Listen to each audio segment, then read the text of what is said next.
Holding the swapped competition exam paper, I backhanded the green tea bitch right in front of the whole class, then turned around and slapped my childhood friend across the face.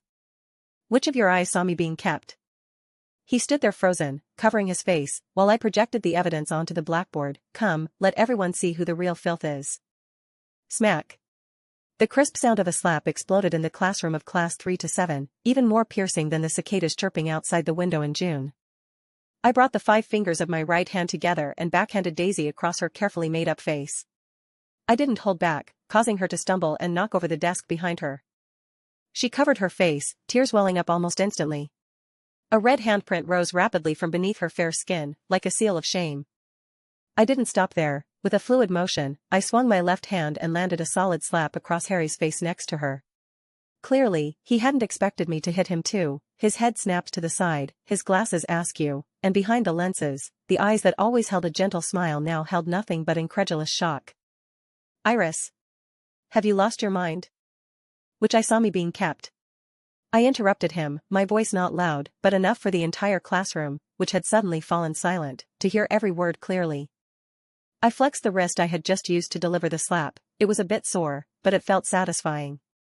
The pain of my nails digging into my palm reminded me that everything before my eyes was not a dream, including the scene I witnessed last night where Daisy was nestled in Harry's arms, sobbing and complaining. Iris has been coming to school in different luxury cars lately. I'm so worried about her, as well as what happened this morning. The preliminary round paper for the national mathematics competition that I was supposed to submit had turned into a scrap of paper printed with answers, while the one in Daisy's hand was filled with handwriting, and the name on it was mine. Harry finally straightened his glasses, the left side of his face flushed red. He stepped forward, instinctively shielding the still sobbing Daisy behind him. Iris, can't we talk this out? You hit someone. She deserved it. I repeated coldly, my gaze sweeping past Harry's shoulder and pinning itself on Daisy. Her deer-like eyes were misty with tears, the tip of her nose flushed red from crying, her body trembling slightly. The way she looked at me was like a startled fawn, and paired with the tears falling at just the right moment, she truly looked pitiable. If I hadn't known that she was still proudly posting updates on her alt account last night, featuring photos of a few luxury cars entering and leaving our school parking lot, with the caption, "Some people act all high and mighty on the surface, but who knows how many legs they have behind closed doors," I would have truly thought she had suffered the greatest injustice. I pulled my phone out of my uniform pocket. The screen was lit up, showing the screenshots I had someone recover overnight of Daisy's encrypted alt account, along with the few posts she had published and then deleted, as well as the security footage of her taking the test paper from my desk this morning. The tiny camera I had casually placed on the corner of my desk last semester had finally come in handy. Without looking at Harry's instantly complicated expression, I walked straight to the podium and connected my phone to the classroom's multimedia projector. Come on, everyone take a look. I pressed the play button. Although the surveillance footage was a bit dark, it was clear enough to see the entire process of Daisy furtively pulling a craft paper envelope from my desk and stuffing it into her own school bag. So, who is the real filth here? The image on the projection screen jumped, followed by screenshots of the obscene text from Daisy's alt account. The accompanying image was a blurry car logo, but her own comment below was written very clearly, the car of a certain grade topper. I bet it was exchanged for her report card, right? Does she really think others can't tell that those cars take turns picking her up? An uproar erupted in the classroom. Some gasped, some whispered, and others secretly raised their phones. Daisy's face shifted between deathly pale and ashen. She even forgot to cry, her lips trembling. And no, that's not. Harry, that's not my account. Iris forged it. She's jealous of me. Harry stared at the evidence on the projection screen, his brows tightly furrowed. He looked at Daisy, then at me. In that instant, I saw a trace of wavering in his eyes, but it was quickly covered by some kind of stubborn, foolish desire to maintain a superficial peace. He stepped forward to block the projector screen, his voice carrying a weakness he might not have even realized himself. Iris, Daisy only transferred here 2 months ago. She wouldn't do something like this. There must be a misunderstanding. Turn this off first, and let's talk privately. Misunderstanding? I almost laughed in anger, but the lingering chill born of knowing him for 15 years was completely replaced by disgust. I unplugged the phone cable and turned the screen toward him. It showed a screenshot of a WeChat message sent to me last night by his mother, Aunt Gu. In the screenshot, Aunt Gu asked if I had been under too much study pressure lately and tactfully reminded me that girls should respect themselves, all because Daisy casually mentioned to Aunt Gu that she often saw me getting into cars with strange men. Harry, your mother talked to me last night. I looked him in the eye, enunciating every word. Your innocent and kind Daisy, while crying to you about her concern for me, went behind your back and spread rumors to your mother. And now you're telling me this is a misunderstanding? Harry's expression finally changed completely. He turned to look at Daisy, who was already sobbing uncontrollably, clutching his sleeve as if it were her last straw. Harry, I was just worried about her. I was afraid she'd go down the wrong path. I didn't mean anything else. Enough. I put away my phone and took a step back, putting some distance between us. Quite a few students from other classes had already gathered outside the classroom window to watch the commotion. The homeroom teacher, Ms. Lee, was hurrying over from the other end of the corridor, her high heels clicking against the floor, thud, thud, thud, like some sort of countdown. Daisy, I looked at her one last time, my tone so calm that even I was surprised. You swapped my competition exam paper to make me lose my eligibility for the national competition, right? But you probably didn't know that I took photos and archived the content last week. The one I submitted was just a duplicate draft I wrote out. The original is now in my safe at home, and it has my handwriting verification record. I curled the corners of my mouth slightly. The one in your possession with my name on it is the real forgery. Daisy jerked her head up, the panic in her eyes finally impossible to hide, even forgetting to keep up her fake crying. Teacher Lee, the homeroom teacher, rushed into the classroom. Looking at the mess all over the floor and the two students with slap marks on their faces, she took a deep breath. Iris. Harry. Daisy. You three, come to my office right now. I took the lead and started walking. As I passed Harry, I didn't look at him, only leaving behind a sentence. Harry, starting today, as far as I'm concerned, you, along with the word misunderstanding, are going into the trash. Behind me came the sound of Daisy's uncontrollable sobbing and Harry's low voice, trying to explain something. I didn't look back. The light at the end of the corridor was a bit blinding. I raised my hand to shield my eyes and noticed my fingers were trembling slightly. It wasn't fear, it was simply the aftereffect of the two slaps I'd just delivered with too much force. I shook my hand and pushed open the office door. Teacher Lee frowned, motioning for me to sit down. His gaze lingered on my face for 2 seconds before shifting to the two people who had followed me in and were now standing on either side. Speak, Teacher Lee said, closing the door and cutting off all the prying eyes and chatter from outside. What exactly happened? Daisy spoke first, her voice choked with sobs, looking pitiful. Teacher Lee, Iris hit me for no reason, and she even accused me of stealing her exam paper. Harry opened his mouth as if to agree, but ultimately just closed his eyes and raised a hand to press his temples. The slap mark on his face hadn't faded yet, the finger mark still clearly visible. I wasn't in a rush to refute. Instead, I just took a USB drive out of my pocket and placed it on Teacher Lee's desk. Teacher Lee, the surveillance footage, social media screenshots, a copy of the exam paper appraisal report, and my family lawyer's contact information are all in here.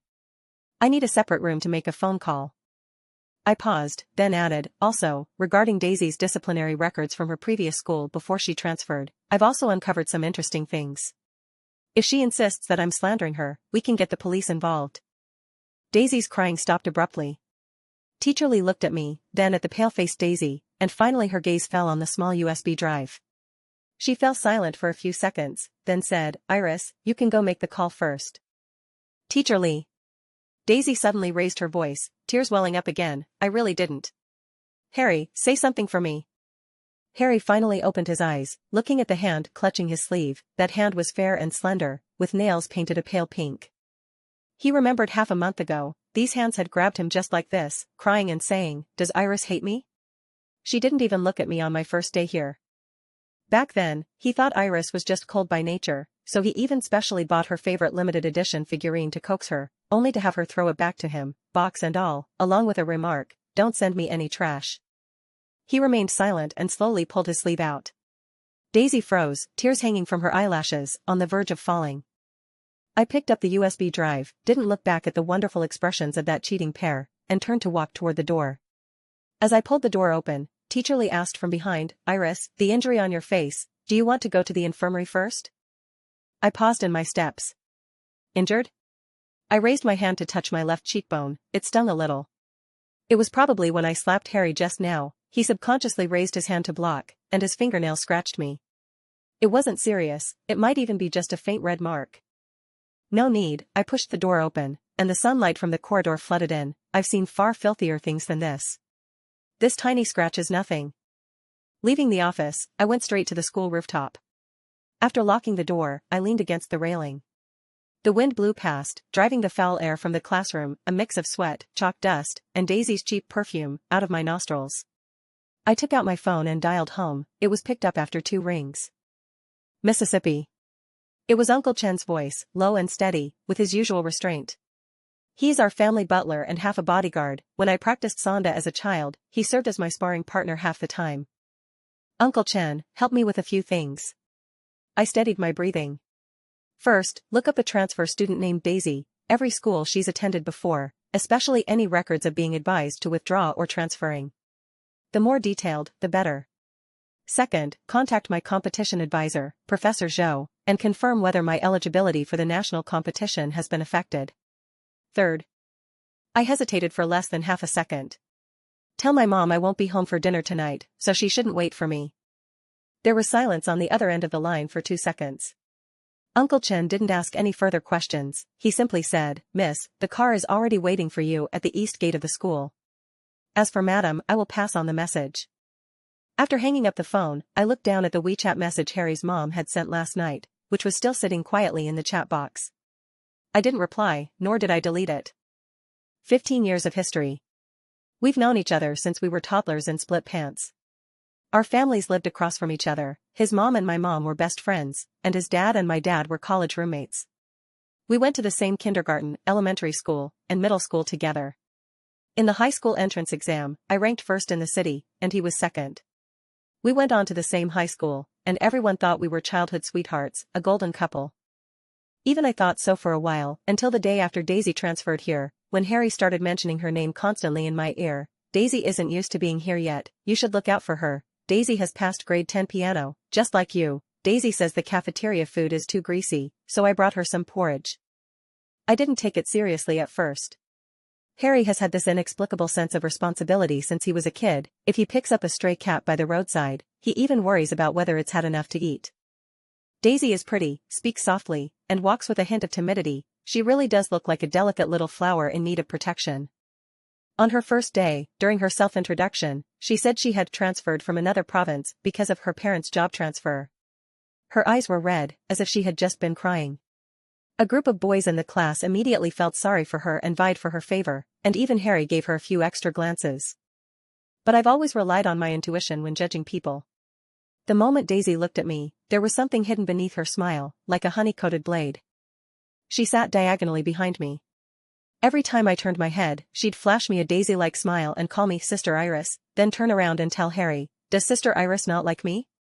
She hardly talks to me." Harry even sought me out specifically about it, saying things like, "Iris, your personality is too cold, you'll end up with no friends that way." At the time, I was busy preparing for the physics competition and the National Mathematics League, so I couldn't be bothered to argue. I simply cut Daisy out of my social circle. But looking back now, I didn't cut her out thoroughly enough. Not only did she steal my exam paper, but she also tried to ruin my reputation. The most ridiculous part is that Harry actually believed her. I locked my phone screen, shoved it into my pocket, and headed downstairs, only to run into my desk mate Mandy, who was panting as she ran up. She grabbed me, her face a mix of worry and excitement. "Iris. Are you okay? That bitch Daisy was crying in the office just now as if her mother had died, saying you hit her. Mr. Lee told her to call her parents, but she refused no matter what. Later, Harry made the call for her. Seems like he called some sort of uncle of hers." "Uncle?" I raised an eyebrow. "Yeah," Mandy lowered her voice. "I heard a girl from the class next door say that Daisy's parents aren't even in town. She lives off campus in an apartment by herself. When she first transferred, the guardian information she filled in was just some distant uncle, who apparently even came to a parent-teacher conference once. He was dressed, well, pretty loaded." I nodded thoughtfully. That was new information. It seemed Daisy's parents' job transfer was made up too. I patted Mandy on the shoulder. "Thanks, Mandy. Keep an eye on the office for me, I'm going out for a bit." "Where are you going?" "Looking something up." At the school's east gate, an inconspicuous black Audi was parked in the shade, its windows tinted with dark film. I pulled open the rear door and got in. Uncle Chen glanced at me through the rearview mirror, his gaze pausing for a moment on the red mark on my cheekbone. He didn't ask any questions, simply handing me an ice pack. "Miss, put this on first." I took it and pressed it against my face. The cold sensation eased the stinging considerably. Uncle Chen, help me take the afternoon off and say I'm not feeling well. Also, look up the address of Daisy's off-campus apartment, and find out who her uncle is. Uncle Chen nodded and started the car. Miss, Madam said that if needed, she can come to the school in person. No need, I closed my eyes and shifted the ice pack to a different spot. I'll handle this small matter myself. The car drove smoothly out of the street where the school was located, and the plane trees outside the window kept receding. Leaning back against the leather seat, I quickly sorted through today's events in my mind. Daisy swapped the exam papers, aiming to make me lose my eligibility for the competition, and ideally get disciplined by the school for cheating. There must be someone guiding her behind the scenes, otherwise, a high school student who transferred just 2 months ago couldn't possibly pinpoint my Achilles heel so precisely. The national math competition is a key bonus for my guaranteed admission to Tsinghua, and cheating at a provincial key high school is enough to warrant a major demerit or even expulsion. But Daisy probably didn't expect that, having dealt with physics experiments for years, I've long developed the habit of keeping records of everything. I had photographed the original competition paper and locked it in the safe at home. Although the duplicate draft I submitted had my handwriting, it lacked the complete proof process for the final major question. The original had it, but on the draft, I only wrote the outline of my reasoning. After stealing the draft, Daisy filled in her own copied answers, trying to pass them off as my handwriting. But she probably didn't know that I have a habit when writing. I mark the page number with an almost invisible dot in the bottom right corner of every sheet. I learned this from my grandfather, who used to be a forensic handwriting expert. So the page number marks on the exam paper swapped by Daisy didn't match. I didn't even need a handwriting analysis. Anyone who knew what they were doing could spot the problem just by putting the original and the fake side by side. The car stopped at an intersection waiting for a red light, and my phone buzzed. It was a message from Mandy. Iris. Daisy's uncle is at the school. Holy crap, he's driving a Porsche Cayenne, looks only 30-something, and pretty handsome, but his eyes are fierce. He's gone into the office. I stared at the screen, tapping my fingers on my knee. Uncle? Driving a Porsche in his 30s? Daisy's parents' job transfer is getting more and more interesting. Uncle Chen, I put down my phone, go to the Dongqing District Police Station this afternoon and help me look someone up. Who? Daisy's guardian. I don't know the name yet, but they'll be at Provincial No. 1 High School this afternoon. A Porsche Cayenne, dark blue. I paused. Also, check if this car is registered under the name of the uncle himself. Uncle Chen didn't ask any further questions and simply acknowledged. The car accelerated smoothly the moment the light turned green.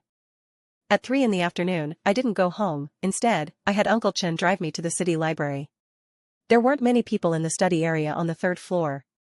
I found a seat in a corner, opened my laptop, connected to the library's Wi-Fi, and began to remotely log into a private investigation database that my grandfather had helped me register for. Before retiring, my grandfather spent most of his life working in the criminal investigation detachment of the provincial department, so he had some connections and resources. Although he couldn't officially use the public system to investigate a high school student, cross-referencing some public information was still feasible. Daisy, 17 years old, transferred out of No. 2 middle school in a neighboring city last September. The material submitted when she transferred to Provincial No. 1 middle school indicated that her parents had moved to this city due to a job transfer. However, I found internal disciplinary records from the neighboring city's No. 2 middle school from last August. Daisy had received a major demerit for cheating on an exam and was also implicated in a report regarding school bullying. Although the matter was eventually dropped, it left a trace in the disciplinary records. More importantly, her transfer coincided with just 1 week after the grade-wide announcement regarding that exam cheating scandal, a move so hasty it looked like she had packed up overnight and fled. Digging deeper, I discovered that the other student involved in the cheating scandal at No. 2 middle school in the neighboring city was the daughter of a local construction material business owner. Meanwhile, in the neighboring city's public business registration records, Daisy's family background was linked to a sole proprietorship stall that had been deregistered years ago, with a business scope of general merchandise retail. In other words, Daisy didn't come from a well-off family with parents transferred for work at all. After her father's sole proprietorship stall was deregistered, the entire family likely lost their stable source of income. Then her transfer to the provincial capital city, living in an off-campus apartment, and the uncle driving a Porsche. Where did all that money come from? I stared at the screen, my fingers tightening slightly. The identity of uncle is too vague. If he really is a relative and the guardianship is legitimate, then that would be fine. But what if he isn't?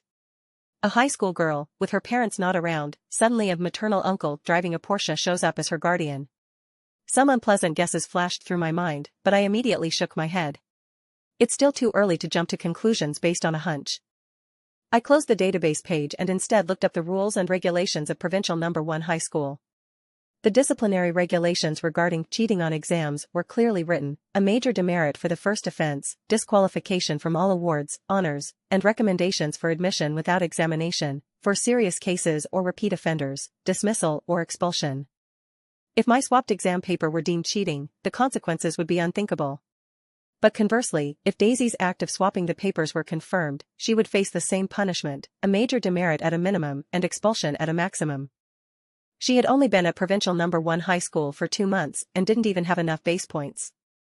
As long as I submitted the evidence in my hand, she would undoubtedly be gone. But I didn't want to let her off that easily. The next morning, I returned to school, and as soon as I stepped through the classroom door, I could feel a strange atmosphere. Mandy frantically signaled me with her eyes, and I followed her gaze. Daisy was sitting in her seat, her eyes still red and swollen, but her expression was clearly much calmer than yesterday. On the desk next to her sat a cup of Starbucks, untouched, as if it were some kind of ornament. Meanwhile, Harry sat in his seat, head down, flipping through a book, but the pages hadn't moved in quite a while. I walked over, and as I passed Harry's desk, he suddenly looked up, his lips moving as if he wanted to say something. I didn't stop, going straight to my seat and opening my English textbook to begin the morning reading session. Throughout the entire morning study period, Daisy remained quiet, and when the bell rang for the break, she even softly asked the girl in front of me for notes, as if yesterday's slap had never happened. But I noticed that when she borrowed the notes, there was a new thin silver bracelet on her wrist. The style was very new, and the pendant was a tiny 4-leaf clover. She didn't have this bracelet last week. The first period was Chinese class with our homeroom teacher, Mr. Lee. Before class, Mr. Lee stood at the podium and cleared his throat. Yesterday, some unpleasant things happened in our class. After a preliminary investigation, the school believes there was a misunderstanding, so no disciplinary action will be taken for now. However, I hope the students involved will take this as a warning and focus their energy on their studies. A low murmur of discussion arose from the class. I could feel Daisy's gaze coming from diagonally behind me, carrying a faint, smug sense of triumph. A misunderstanding? No disciplinary action? I narrowed my eyes slightly. It seemed her uncle had pulled some strings with the principal. But I didn't lose my temper. I just lowered my head, drew a circle on my scratch paper, wrote the character Jiang inside it, and then crossed it out. During the second math class, the teacher handed out a pop quiz, saying it was a simulation of last week's competition. I finished it in no time, handed it in 15 minutes early, then left through the back door and headed to the academic affairs office. The one who received me was a young female teacher. I took out my student ID and said I wanted to access the archived copy of my competition paper. According to regulations, the academic affairs office keeps a photocopy of every student's formal exam paper for record-keeping purposes. The teacher checked the system and looked troubled. Iris, the competition paper you handed in last week, it seems it hasn't been entered into the system yet. Not entered? I feigned surprise. Then where is the original? It should be with the grading group. Shall I make a call and ask for you? I nodded. While waiting for her to make the call, I glanced at the registration book on her desk. In the visitor records for yesterday afternoon, Gordon, Daisy's parent, was prominently written. The reason for the visit was student affairs communication, followed by a phone extension number. Gordon. I silently committed this name to memory. After the female teacher finished the call, she told me that the grading group said they hadn't started compiling the scores yet. The exam papers are temporarily sealed in a confidential cabinet and will not be unsealed until the results of the national competition preliminary round are announced. Don't worry, the safe has surveillance cameras, nothing will go wrong, she reassured me. I smiled, thanked her, and turned to leave. The safe has surveillance cameras? Even better. I was originally worried they would use the excuse that the exam papers were lost to stonewall me, but now it seems even that excuse is unnecessary. During the afternoon PE class, during free time, I dragged Mandy to the horizontal bar area in the corner of the playground. While stretching her legs, Mandy whispered the latest intelligence to me. Iris, during the long break this morning, Daisy talked to Harry in the hallway for quite a while. Harry looked terrible, and later he went up to the roof alone and stayed there for half a period. Also, I heard the principal talk to Teacher Lee yesterday. It seems to be about that uncle matter. Gordon, I said. Yes. That's the name. Mandy's eyes lit up. How did you know? I saw it in the Academic Affairs Office visitor log. I gripped the bar with both hands and easily did a pull-up. Her uncle's name is Gordon. He's in his 30s, drives a Porsche, and came straight to the principal's office yesterday afternoon. Seems they have quite a connection. Mandy leaned in closer. Iris, you say this uncle of hers, is he a real uncle or a fake one? What kind of uncle looks after his niece that diligently, even going so far as to come to the school to apply pressure? I didn't answer. On the basketball court not far away, Harry was playing ball with a few guys, looking a bit absent-minded. He missed 2 3-pointers in a row. Daisy stood at the edge of the court holding a few bottles of mineral water. She was wearing a white dress with her hair loose. When the wind blew, her skirt and the tips of her hair fluttered together like a painting. As several of the guys playing walked past her, they all unconsciously slowed their pace. She waited for Harry to come off the field for a break and immediately handed him water, even thoughtfully twisting the cap open. Harry took it and had a sip, but his gaze swept past her shoulder, glancing toward the horizontal bar. From halfway across the playground, I couldn't see his expression clearly, but I could feel that his gaze carried something complex and viscous. I looked away and pulled Mandy over to the track to run laps. When school was out, Harry stopped me at the school gate. He was standing under the old scholar tree with his backpack on. The handprint on his face had faded, but there was still a faint bruise on his left cheekbone. The sunset spread out behind him, bathing his entire figure in a layer of warm yellow light. Iris, he called me, his voice a bit hoarse, let's talk. I stopped, my backpack strap hanging off one shoulder, and tilted my head to look at him. Talk about what? He took a deep breath. About Daisy. I'm sorry. I checked the surveillance footage, and she did take your test paper. But she told me she just wanted to see what the competition questions looked like. She didn't mean to frame you. She was just too scared to admit it later. I stared at him, saying nothing. He continued, I've already had her return the exam paper. The original is in your desk. Let's just let this go, okay? You're all classmates, there's no need to make a scene. Harry, I interrupted him, how old are you this year? He paused for a moment. What? I asked, how old are you this year? I took a step forward. You're 18, an adult. Your brain is meant for ranking in the top 5 of the grade, not for holding shit. I watched his face flush red instantly. Daisy stole my test paper, filled in the answers to try and fabricate evidence that I cheated, and you're telling me she just wanted to see it? Do you even know how to write the words fabricating evidence? Do you know who would be getting a major demerit right now if I hadn't kept a copy? Harry's face turned from red to white, his lips trembling. But, she admitted she was wrong. What does her admitting she was wrong have to do with me? I sneered. She stole my things, and nearly destroyed my future. Just because she admitted she was wrong, I'm supposed to forgive her? Harry, do you take me for one of those stray cats you pick up on the street, thinking I'll follow you home if you give me a sausage? He was rendered speechless by my retort, standing there, his tall, upright figure looking somewhat hunched in the setting sun. After a long while, he said in a low voice, we've known each other for 15 years, can't you even give me that much trust? Trust? I looked at him, that chill rising in my heart again, but this time I suppressed it. Harry, listen to me clearly. I've known you for 15 years. For 15 years, I treated you as a friend, yet for a girl you've known for 2 months, you chose to believe her and doubt me. When your mom came to talk to me, where were you? You didn't send me a single message all night yesterday, and today you come running to tell me we've known each other for 15 years. Do you think you have any right to bring up those 15 years? He looked as if he had been struck by a whip, recoiling half a step abruptly.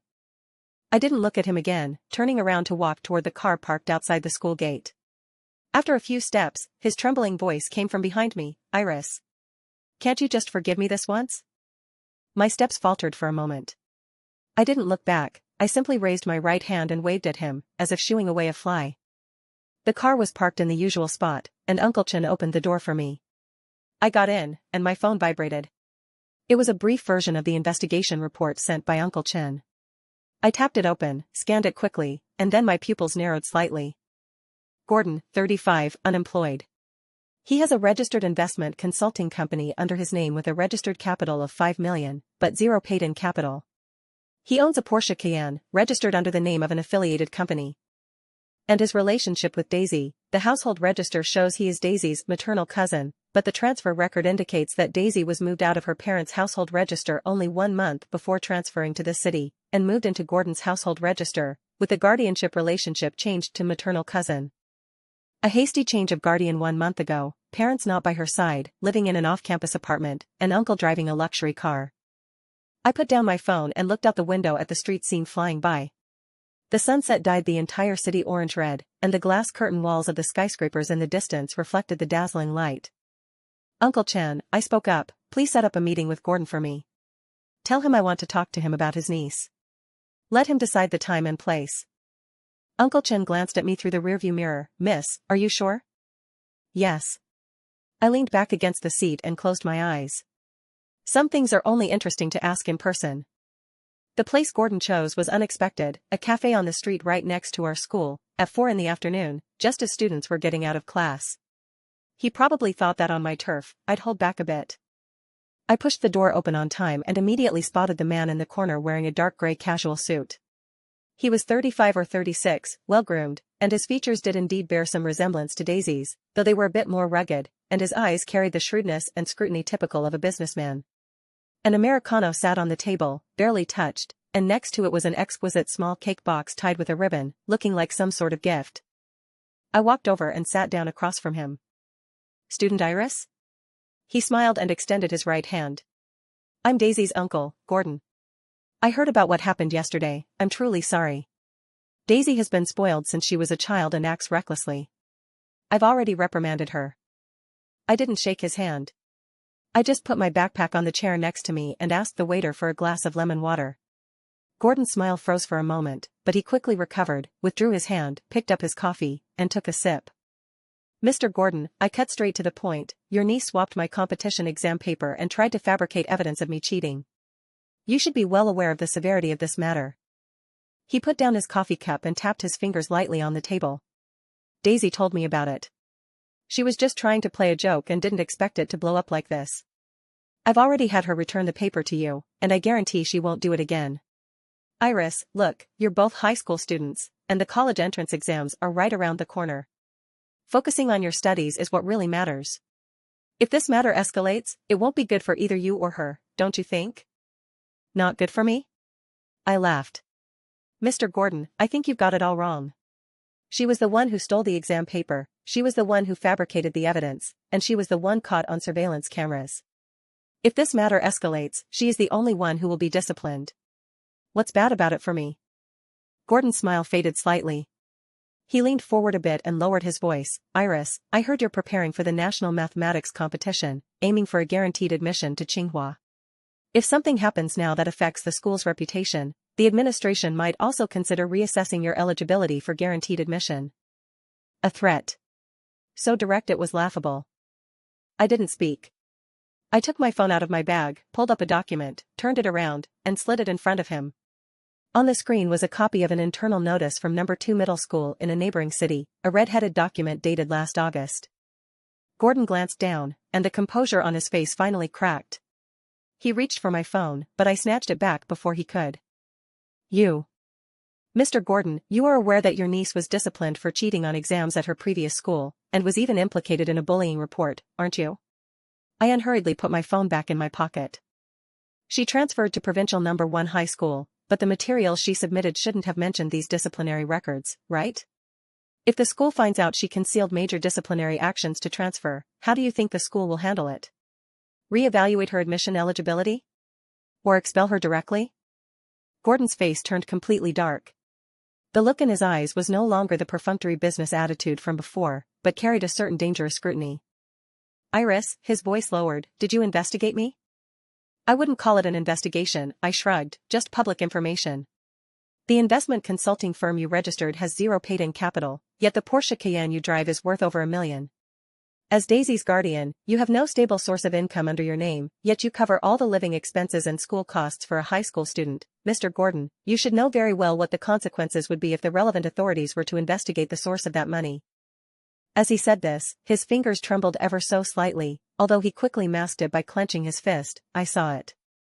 The background music in the cafe changed to a lively jazz tune, and a waiter passed our table carrying a tray with light steps. Gordon remained silent for a long time, so long that I thought he was going to slam the table and leave, but in the end, he just took a deep breath and gave a tired smile that carried a hint of compromise. Iris, tell me, what will it take for you to let this go? I didn't answer, just looked at him, and suddenly asked, Mr. Gordon, are you really Daisy's uncle? His eyes flickered, and he didn't answer directly. I am her legal guardian, that is legally sound. That's what it says in the household register, I nodded, but the guardianship was only changed a month ago. Isn't that a bit too rushed?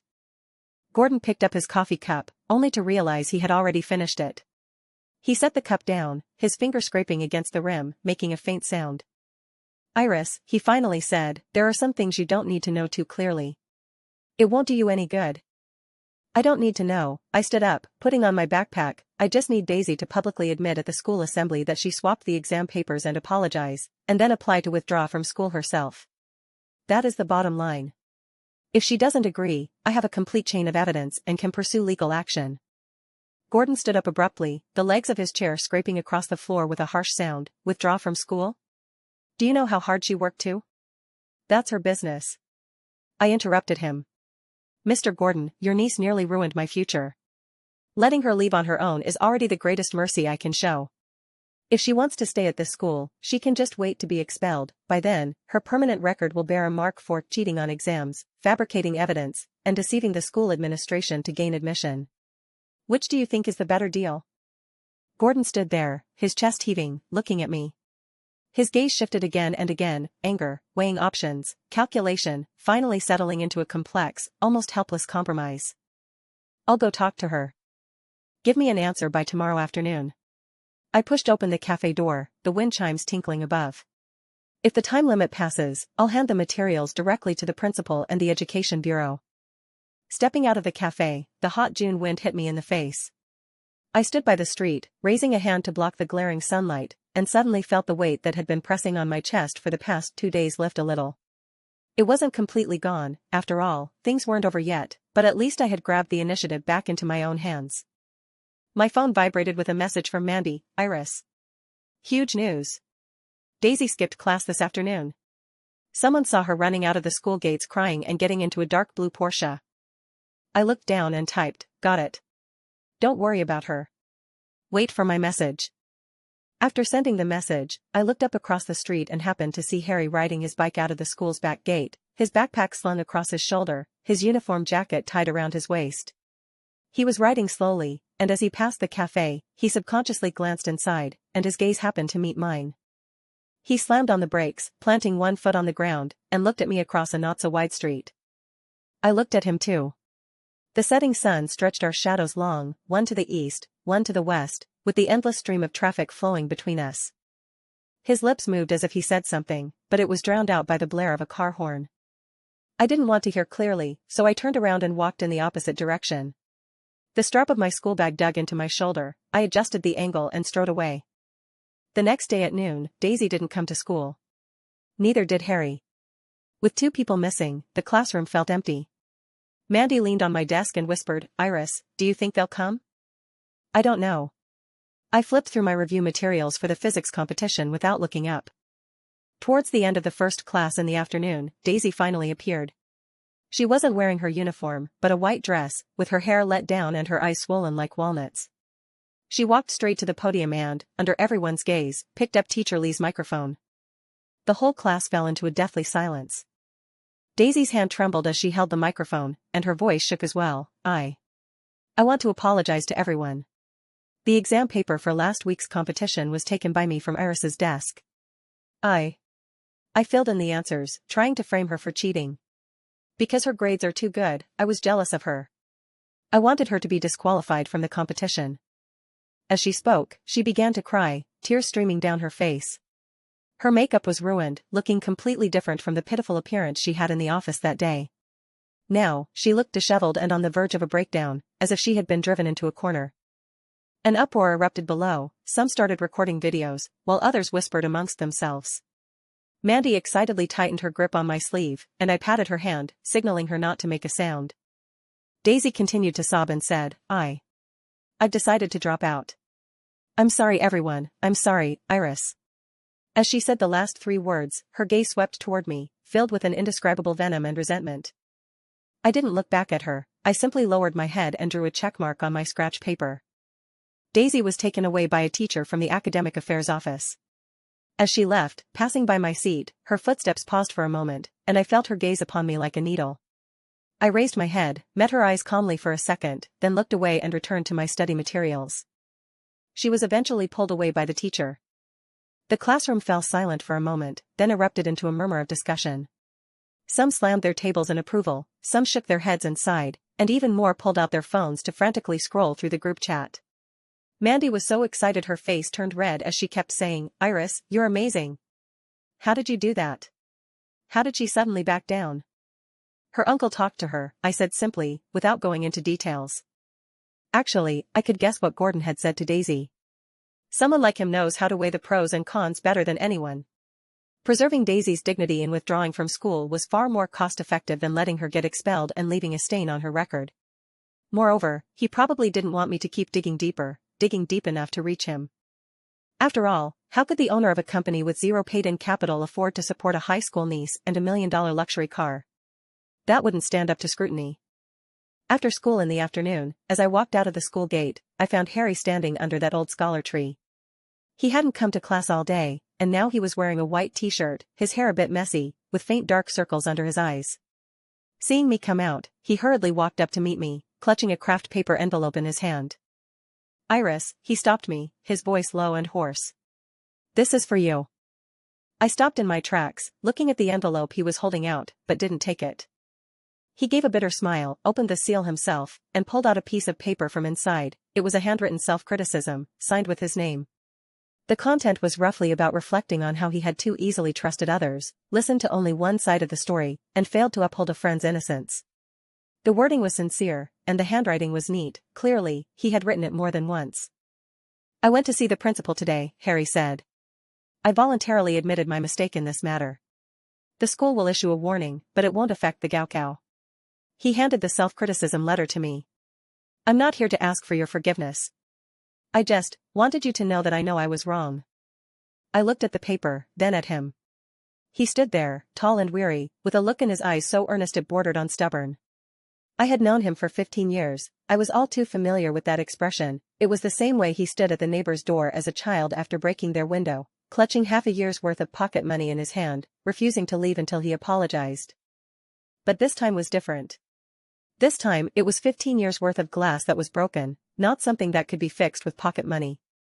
"Harry," I said, "keep the letter of apology, I don't need to see it." The light faded from his eyes, but he didn't pull his hand back. "However," I continued, "I accept your apology." He looked up abruptly, a glimmer of light rising in his eyes. "Accepting the apology," I emphasized, "doesn't mean forgiveness, nor does it mean we can go back to the way things were. You made your choice, I made mine, we're even. From now on, we're just classmates. A greeting is fine, but that's it." He parted his lips as if he wanted to say something, but in the end, he folded the letter of apology, put it back in the envelope, and then nodded silently. I turned and walked toward the car. After a few steps, his voice came from behind, not loud, but clear enough. "Iris, you're still impressive." I didn't look back, I just raised my hand in acknowledgement. Once I was in the car, Uncle Chen handed me an iced lemon tea. "Miss, is everything taken care of?" I took a sip, the cool, sweet and sour taste blooming on my tongue. Daisy's withdrawal procedures were completed today. Starting next week, she won't need to come to school anymore. So, about Harry. He handed in a self-criticism, and the school gave him a warning. I paused. But it has nothing to do with me anymore. Uncle Chen glanced at me through the rearview mirror and didn't ask anything further, starting the car. Outside the window, the city lights were just coming on, and neon signs lit up one after another. I leaned back in my seat, looking at my face reflected in the glass. The red mark on my cheekbone had long since faded, without leaving a trace. The sensation of those 2 slaps from 2 days ago still lingered faintly in my palms, but the remaining anger and coldness in my heart had finally completely settled with Daisy's withdrawal and Harry's letter of self-reflection. No, it wasn't completely settled. It just turned from anger into indifference. It was like a cup of boiling water that had cooled down. It no longer burned your hand, but it couldn't return to a warm state either. I took out my phone, opened the registration system for the national math competition, and confirmed that my eligibility to participate was still retained. The system showed preliminary round passed, final round TBD. I tapped confirm, then exited, tossed my phone aside, and closed my eyes. In the days that followed, life returned to the right track. I attended classes normally, worked through practice problems, and prepared for the competition. Daisy's desk was cleared out the day after she dropped out, replaced by a boy transferred from a regular class. He wore glasses, was shy, and was always cautious whenever he borrowed notes. Harry sat in his seat, much quieter than before. He no longer came to find me during breaks to discuss problems like he used to. We occasionally ran into each other in the hallway. He would nod, and I would nod too, then we would each walk past. Mandy became my permanent deskmate and lunch buddy. She was talkative and well-informed, reporting all sorts of school gossip to me every day, but I listened absent-mindedly. Most of the time, I was grinding through practice problems or reading competition materials. Occasionally, I would look up out the window, where the leaves of the plane trees rustled in the wind and sunlight filtered through the gaps, casting dappled shadows on the desktop. In early July, the results of the National Mathematics Competition Finals were released. I took first place in the provincial division and smoothly secured a quota for admission to Tsinghua University. On the day the news came back to the school, Mr. Lee read the commendation notice during the class meeting. The whole class applauded, and Mandy cheered even louder than I did. As I stood up to accept the applause, my gaze swept inadvertently across the back of the classroom. Harry was sitting there, clapping along with everyone else, a hint of a smile on his lips, but there wasn't much warmth in that smile, just a polite, distant congratulation. I withdrew my gaze, said thank you to Mr. Lee, and then sat down. After everything was settled, I received a pre-admission notice from Tsinghua University's admissions office, along with an invitation to attend the preparatory courses at the summer school. My mom was so happy that she posted 3 updates in a row. My dad called from out of town and talked for nearly an hour, mostly telling me don't get arrogant and keep working hard. Uncle Chen silently wiped my competition trophies in my room again and again, placing them on the most prominent shelf. On the first day of summer vacation, I packed my luggage and prepared to go to Beijing. The night before I left, Mandy asked me out for barbecue at the snack street near the school. While munching on skewers, she sighed, "Iris, what do you think Daisy is doing now? Did she transfer back to her old school?"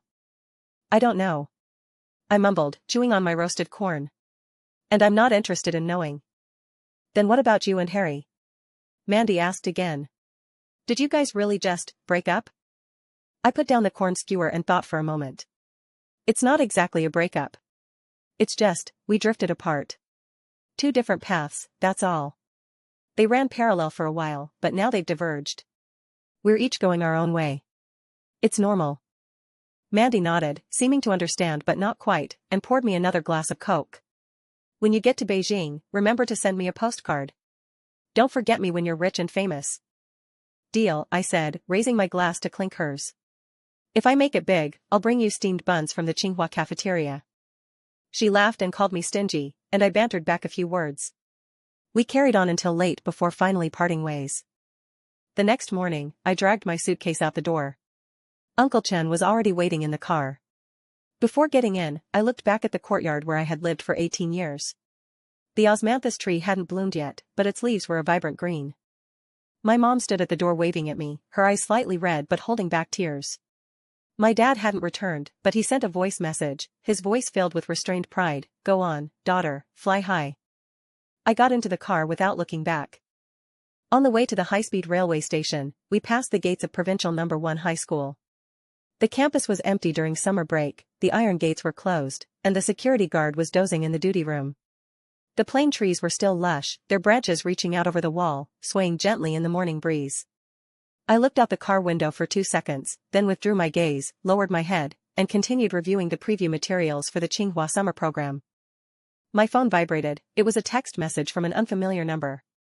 I opened it to find just one line, "Iris, congratulations." And, "I'm sorry, Harry." I stared at the screen for a few seconds, then exited the message and blocked the number. My actions were clean and decisive, without a moment's hesitation. Having done that, I stuffed my phone back into my pocket and refocused my attention on the documents before me. Outside the window, skyscrapers and streets were receding rapidly, the sun was rising, dyeing the entire city a bright golden hue. The high-speed railway station had arrived. I got off the train, zipped up my suitcase, and walked into the bustling crowd. The announcement of a train's arrival echoed over the PA system. I glanced up at the scrolling train information on the electronic screen, confirmed my check-in gate, and strode purposefully in that direction. Wind rushed in through the main entrance, blowing the stray hair on my forehead. I reached back to tuck it behind my ear, the corners of my mouth curving upward unconsciously. A new path has begun.